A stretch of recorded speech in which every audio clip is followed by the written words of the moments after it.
Туристичките аранжмани поскапеа за 9% измери државната статистика, па така цените одат нагоре како за хотелското сместување, така и за превозот до саканата дестинација. Од статистика пораз забележуваат и кај авионскиот превоз на патници и тоа за 1,7%, а тоа секако би се одразило за оние патници кои ќе летаа со авион. Од туристичките агенции смируваат, велат благото поскапување немало да се почувствува кај туристите.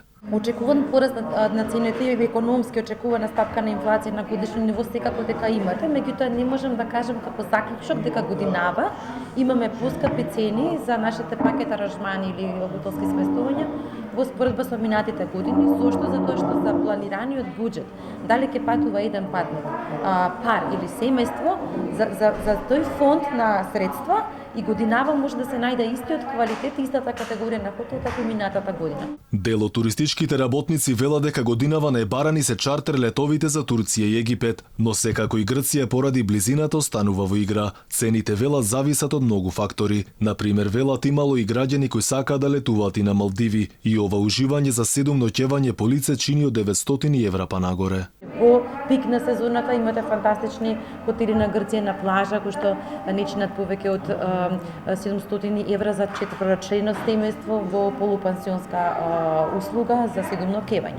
Анталија има одлична понуда и одлични специјални понуди исто во овој период од годината. Секако во некоја пониска категорија на хотел можете тоа да го направите за околу 300 и нешто евра. Дел од граѓаните велат дека близината на грчките плажи како и можноста преку интернет да се направи резервација уште повеќе придонесува за да се направи добар избор. Некои граѓани пак велат дека и агенциите биле скапи. Па планот за сега негде 10 август. Каде размислувате? Па во Грција. Преку агенција, приватно? Па не преку Booking. Скапо, ефтино? Па средно, не скапо, не ефтино. Мислам дека може секој да си приушти и за туристичка агенција да има толку многу понуди. Агенциите туристички скапи, ефтини се? Скапи се, да, многу скапи. Не знам зошто така ова година катастрофа.